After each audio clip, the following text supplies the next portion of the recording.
this idea first came into play,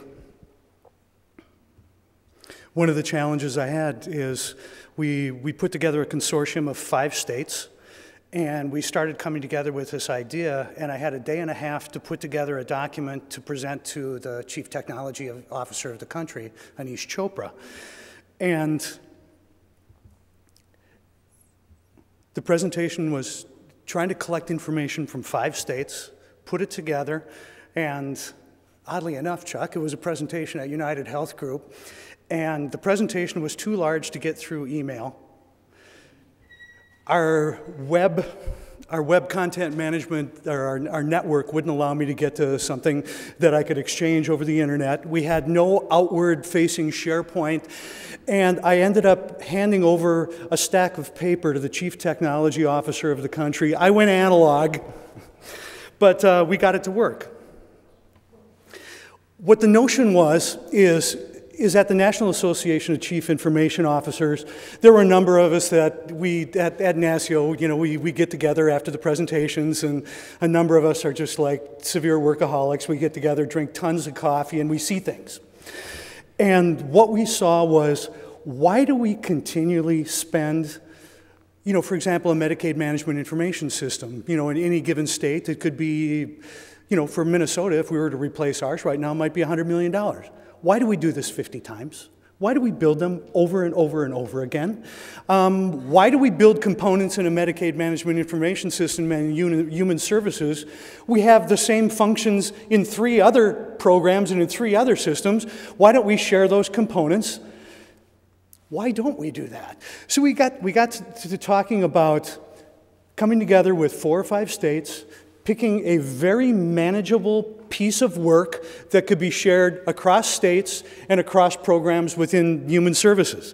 Where we want to eventually get to in human services, and the problem I was trying to solve, is that the systems follow the funding silo, and our counties and healthcare providers are our boots on the ground. Essentially, we're just a big accounting system at the state. So we really count on the service delivery of counties and healthcare providers to really provide our benefits. And what was happening is a county worker, for example, to use the systems that we provide, take a year and a half to learn their job, and by the time they're done a year and a half, yeah, they've quit their position and they've left. How do we get through this problem? So we've invented our new human services system we call NEWS, or the Noose if it doesn't work for me. To get this project going, I can't tell you how many times I heard no. It was at least 1,000. In government, we're incredibly risk averse. You know, whatever we do in government, I came on, and this was the first thing I did the first week on the job, a little over a year ago, was I really wanted to push through this notion. And the Fed said no. My own staff, 550 of them, said no. Well, yes, you report to me now. We're going to do this. We were also at a point where, I can't remember if it's this next slide or not. Nope. Last night I got a whole bunch of changes from my federal partners, and I tried to incorporate them all in overnight. So, as you know, the state budget has been a little bit crunched lately. You know, I know we all have financial constraints, but we have many of them. But think about the order of magnitude of trying to replace all of the systems in the Department of Human Services. It's a $500 million problem if we did it the same old way. And oh, by the way, if you figure 30% of that to be ongoing operational costs and enhancement, this is not... I'm a taxpayer too, and I'm looking at that mountain of cash going, we can't do it that way anymore. We can't take the time it normally takes to put these systems in place. For me to do something like a Medicaid management information system, from the start of it to the very end of implementation might be a 7-year project that's over $100 million. From the time of us putting together the planning APD to the RFP, picking the vendor, doing requirements, building the system, put it in production, the technology is already 10 years obsolete. You got something you really don't want. It's too expensive. Nah, we don't want to do it this way anymore.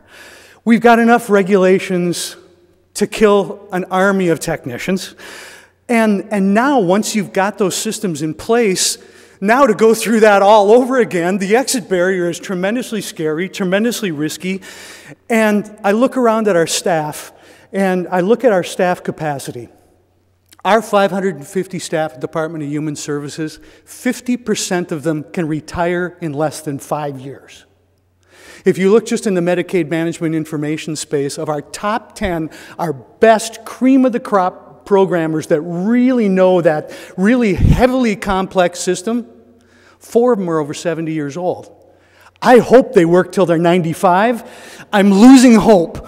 When these people, those systems and those business are so complex, I'm sorry, but the private industry can't put out enough consultants. You don't make that knowledge in a year or 5 months. It takes 10, 15 years to build the knowledge that you really need to know about the programs and the technologies. They're highly complex systems. To boot, the other thing that we ran into is that if we wanted to start building shared components across programs, that was the problem I was looking at. Funding silos, if you look at cash and food, they've got a funding silo. Medicaid's got a funding silo. Child welfare's got a funding silo. Child support's got a funding silo. And oh, by the way, you couldn't even virtualize a server without an act of God. You couldn't share funding. And this is what really came out of a lot of this initial work. And what really, really happened at that time is we got some tremendous leadership out of our federal partners. Yeah, they were doing their job. When I look at at the time who was in as CTO and CIO, we had Anish Chopra and Vivek Kundra. And one of the things that they really drove through was A87 funding reform, which really helped us allow to start sharing costs of systems across components and really start to share infrastructure and components. That was a big game changer. It literally took a memo from the White House to change it. It was enormous. By the way, you toss in, I don't know if you heard the announcement there, we're moving ahead with the insurance exchange. And what an example of, for us here at the state that's working with Department of Commerce and Medicaid to work toward this insurance exchange, the organizational silos, the funding streams, and the way we build systems is fundamentally changing. It's completely changing. The old way of doing business is no longer possible, and frankly, it's not very practical. The other big problem that we have, and maybe the most significant, is this is not just a technology problem, this is a human being problem. Human Services is in the business of helping the neediest of people in our state and our country. The folks that are the most destitute, the folks that really need the help the most, we've got them chasing around from one, here, fill out this mountain of paperwork, and oh, by the way, county worker, you got 45 green screens, and our notion of innovation is how many more fields can we cram into a CICS screen? I literally had one of our technology folks say, when I said we're going to modernize our system, quote, well, you can data enter really fast on a CICS screen. Merciful Lord, this is not what we want long term. We've got to change this now. We've really got to change it. And at the end of the day, it's the people that we're serving that are most important. And now when we've got all these programs and all these different silos, the other big component is we've got all the data. However, the programs can't share data across the programs, so I can't even tell stories like a very close friend of mine came here from California about 20 years ago. She found out she was pregnant. She ended up cash, food stamps, WIC program. We put her through a couple of years of education. At the end of the day, she's one of the top Java programmers in the country. She makes about $350,000 a year. Her son is a resident surgeon in New York City. We have the data of the government programs that we provided her and her son, and I can't even tell the story. We've got all the data to back it up, but we can't share that data across programs to put together the cumulative effect of what government invests in our citizens to see those results. We had a little conversation about this earlier. Is at the end of the day, as tax-paying citizens and corporations of this country, shouldn't we be giving out a report at the state level to say, all of us invested this much money in state government, and this is what we got out of it. This is the results of our policy. This is the accumulation of all of our work and all of our programs, and this is what we got out of it investing in our country, so we can start focusing our very limited resources, and in many cases becoming more limited, on the programs that have true value to our citizens, not the ones that just sounded good, or maybe they were just implemented like crap and government's got to get better at doing it, or maybe we need to change the model of how we deliver those services because it's not good enough. That's where we need to go. We found out also, as we start looking in all these different programs and all these different systems, that for the most part, they're all the same people. And they're all the same people from a couple of perspectives. Is that I won't read through the numbers. You can see them there. You can take the PowerPoint here. But many folks that are in one program are in another program. What happens if a person comes out of treatment? And we can look at the numbers of, yeah, we put that person through treatment, and hallelujah, didn't we do a great job? But if the person doesn't have a place to live and they have no food to eat, how often do they end up back in treatment? How does that affect child welfare? Is there child abuse? How does that affect that child's education? So all of these things are interconnected. They're all the same people, and we need to start looking at it from the human experience, not from the IT experience. We talked a little bit earlier, I'm going to buzz by this. The order of magnitude of the problem that I inherited about a year ago is big. The MMIS, I got into this business 13 years ago. The system that pays out about $500 million every 2 weeks in medical benefits for the state of Minnesota is actually very stable, very mature, and it predates my getting into this business 30 years ago. There is no combined eligibility system. We're building one. The child welfare system is an 80s client-server Delphi application. Our adult protective services, chemical mental health, it is a big problem.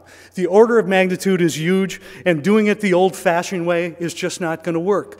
To combine with that, there's only a few players in those spaces, so that there's a really limited selection. If I want to replace any one of those systems, I might have the choice of 1, 2, 3 vendors.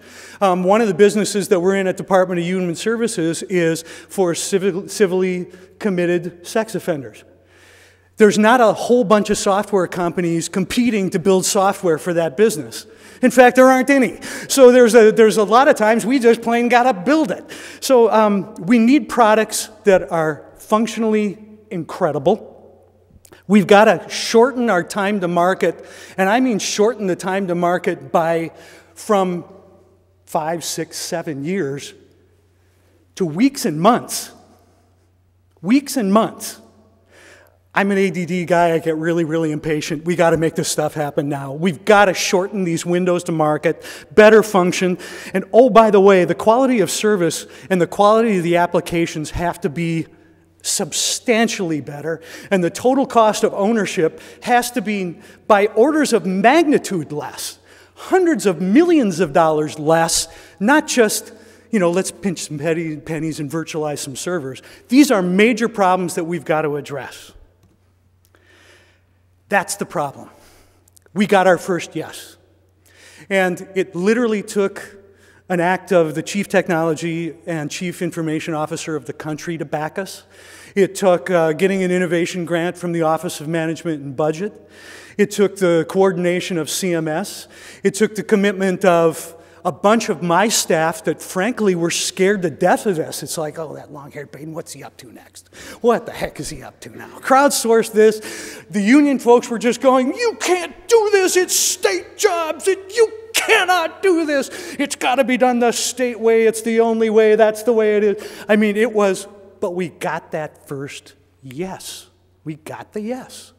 And what was just amazing about it, and we found a couple of key allies along the way. And you know, I feel like it's the Grammys or something. I won't start naming names because I'll miss somebody and they'll be offended. But you know, I think of the Vish Shankrans out there, the Chip Garners, all these, and the leaders from the other states, the Steve Fletcher from Utah, Dugan Petty from Oregon, Rick Howard from Oregon, and the folks that had the guts to say, you know what?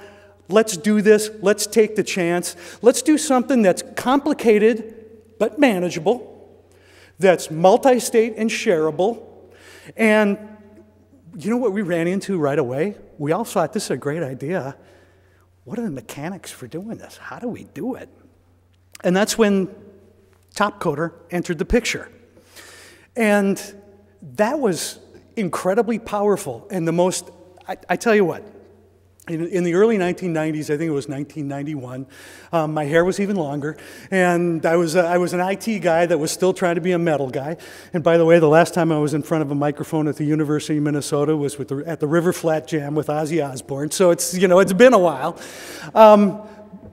But I was sitting there, and I'm a metal guy, but I'm at the Country Music Association, and I think this notion is as powerful as that day. I was on a music forum, and we looked at this Fraunhofer Institute from Germany had created this algorithm, didn't even have a user interface, and I just went, the only audio algorithm out there was the Sun L6.2 algorithm at the time, and I went, look out, downloadable music is going to happen. It's going to change all of what we do in the music industry. And I got hair down to here, and I got a couple of execs from Zing and Real Media, and the Real Media guy's chair fell over, and he was laughing out loud. Napster happened about 6 months later. You guys here, do you realize that this is, I think, a good audience, but a small audience? Next year, it's going to be bigger. In a couple of years, you're going to look back and go, yeah, I was there when that was a small audience. I think this is as game-changing for us in government as that time. That's how passionate I am about this. And it takes a community to do it. When I look at all the partners, I'm sure that's small enough that most of you won't ever read it, but the folks at NASA, the folks at Harvard, TopCoder, our team here in Minnesota, the other leadership from the other states, CMS, who has been just incredible through all of this. I mean, what a great partnership that this has really been forged. We're crossing into space that, crossing programs, multiple states, feds and state partnership like this. I mean, it was unheard of, I think, before this project. We got into this project, and there were enough skeptics on my team that it's really been kind of a fun challenge, because I looked at it and I got the privilege of hanging out with your team and Andy a lot, so I got to see it a little bit more. And after being around developing software for 30 years, you could see that there was the discipline there, but also they had the right mechanics. So how do you pull together people from multiple states, from multiple locations, put together requirements, and make software? And what we really liked about this is that the mechanics are there. It's practical. If you're someone like me who wants to, is not day-to-day doing the work, our team is doing the work, but you want to see where it's at, I can see everything that's going on all the time, how much money's been spent, what projects are going on, I get great status reports. It's practical, it's actionable, it's visible, it's all right there, it's easy to use. It's obviously a very repeatable process, but it's repeatable with the right amount of churn. It happens at a pace that's really, really fast, but oftentimes, at least with our staff, we get caught in that churn and we never move. This boxes the churn level in, that you got the right level of debate to get at the solving of the problem, but you also put an end to it, make a decision, and move on. So it's really a great piece of, I don't even know what to call it. It's just kind of like this dynamic process thing that's incredibly creative, disciplined, and really, really a powerful tool. We've learned a lot so far. We've really learned a lot. First off, I think about our staff and how we normally develop software, and we would put together a document for CMS and get permission to go ahead and do this work. We would post an RFP, put together ranking criteria. We would have vendors compete for that contract. We would pick a contractor, rank them. We would write a contract. The contractor would come in. Project management teams would be developed. We'd start doing JAD sessions. That whole process, maybe a year. 6 weeks, we got wireframes.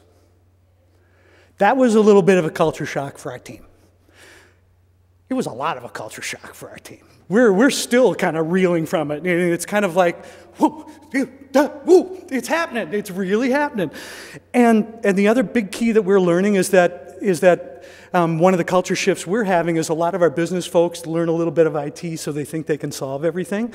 And what we're really finding is, no, just lay out the problem that you're going to solve and just watch this incredible group of brilliant people just pour back these ideas on you. And it's actually really, really, don't jump to that conclusion that you thought you had the solution. Because when you get a lot of these ideas, in fact, some of the challenges we've seen so far, the first and second place results, we actually combined them because there was actually gems out of both of those that we went, yeah, you know what? Let's put both those ideas in. They're really good. So it's very, very subject matter intensive. You want to make sure you've got your subject matter experts available and ready to respond quickly, because this isn't one of those kind of things where you sit around and go, yeah, we'll get to it next week. Nope, you got to have the folks right there at the table and getting it done. I'm not going to go through all these bullet points. We don't have a lot of time today. We can read it. But this is the most exciting piece of work. We met with one of our legal staff today because I've got a list of about 100 things right now that we don't have the capacity to do, and in many cases we don't have the competency to do within our staff. Working through all the legal logistics and the government bureaucracy, this breaks the procurement mold in half. What I really like about it, though, is instead of having a contractor come in, being bound to that contract and hoping and praying that the results are delivered on time and on budget, which in most cases that I've seen in government, it's rare that it happens. It's not often that it happens. You pay people for the results. You wait until you go, yeah, that's a keeper. We'll take that one. And just even that thought process has even got our contract people thinking, gosh, when we go back to our traditional process, we've got to write our contracts differently. We've got to build it our contracting kind of like TopCoder does business. We really look at it. The one other thing I really notice about this whole process that I love is this notion of bug hunts and how that really lifts the quality. And bug hunts, when we started out in the process, you start out with conceptualization. Here's the business problem. How can we conceive of fixing this business problem? Bam, bam, bam, the eyes come rolling in, questions, things back and forth, and you start looking at how you would fix the problem. But in government, and I'm sure many of your businesses, we got a lot of constraints. We got law and legislation and compliance and things like MITA and HIPAA and all of these different things that constrain that idea. And bug hunts, what's really great is you can send it out to the community and go, are we compliant with all the stuff we have to be compliant with? Let's make sure we are. And we get all this input back. One of the notions that you brought up earlier in your presentation that I've really learned from this first one, and I think it's a really important one, is they're going to tell you when they don't agree. If they think you're heading down a path that, you can do it that way, but it'll cost you X. If you do it this way, it'll cost you Y, and you can still do it X. We'll head down that path, but you know what? You really ought to look at this path, and here's why, here's the facts that support it, and I think that's really, really been fun. The other piece of the puzzle for us is that one of the ways that this became almost a no-risk project for us is because you're getting incremental deliverables as you go. And you're paying for them as you accept them. So if at any point something got yanked and it all had to stop, we still have all those deliverables that we can work with, and we have them. Actually, I'm looking at it more now going, I know this isn't going to fail. I know this is going to fly. I know it's going to be good. I have that level of confidence with your team, with our team, and the combined force of all of those people. I'm incredibly jazzed about it. But what I really like about it is at the end, we have not only the intellectual property and the work product, and it's going to be implemented and it's going to be shared, and this may be the first of its kind in government of this type of project. But we also have all the documentation that we need to support it on an ongoing basis, whether we go back to TopCoder, whether state staff do it, whether a cumulative group of multi-state people do the ongoing enhancements. All of the artifacts that you need to do the development, you got them all.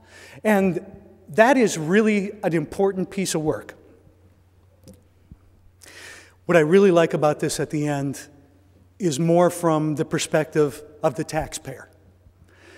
Instead of having something that, yeah, Minnesota gets this. We get the product set at the end of the day. And oh, by the way, the business problem that we're trying to solve is we're trying to prevent fraud, waste, and abuse with medical providers. And this algorithm will go through and will check things like, Dr. Baden, you died 20 years ago. How can you be billing us for Medicaid? Dr. Baden, your office is in the middle of Lake Mille Lacs. Little things like that we can really start to save taxpayer dollars and not give money to the bad guys, but also make sure that the great providers that we have in this state, and we got a bunch of them, that those guys get the financial reward that they need. So really there's the business value proposition, there's the technical value proposition, and it's the time to market components that really, really make this happen. It is that dynamic creativity surrounded by incredible discipline.